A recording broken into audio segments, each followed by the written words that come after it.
The news today has been filled with the idea of building a wall, but in St. Augustine, the need to build a wall has nothing to do with illegal immigrants. It has everything to do with protecting its biggest, weakest link, its wastewater treatment plant.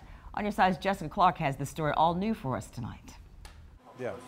There's also a pump room over here that would fail too. Steve Kermode runs a St. Augustine wastewater treatment plant, which sits on the Intracoastal Waterway. All that has to happen in here is we get 8 inches of water in here and the electricity shorts out. So if this brain center that sits at ground level floods, the plant won't work, and that means What it would mean is that what you put down the toilet isn't being treated when it goes out to the river. And basically flood the intercoastal waterway with E. coli bacteria, nitrogen, phosphorus, all that stuff that's in the waste stream. the plant is low-lying, only 7 feet above sea level, and has seen flooding before with Hurricane Matthew. So the city government knows it has to do something to protect it from stronger hurricanes like Michael that hit the Panhandle and from rising sea levels. It's the most exposed asset that we have in the city, the most exposed infrastructure. One option is to build a new wastewater treatment plant, but it's pricey.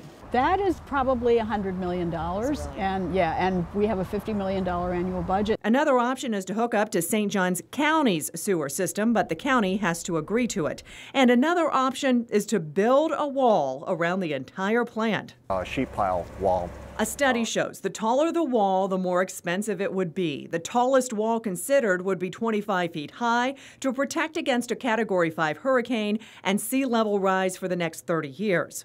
You see that deck between these two tanks? That's the tallest point at the wastewater treatment plant. And if a 25-foot wall were to be built around this place, that wall would be about a foot taller than that. The cost for that wall would be around $5 million versus the 80 to 100 million to move the plant. The threat of flooding here, either from hurricanes or rising sea levels, has many in city government realizing this vulnerability is one it cannot ignore. In St. Augustine, Jessica Clark, First Coast News on your side.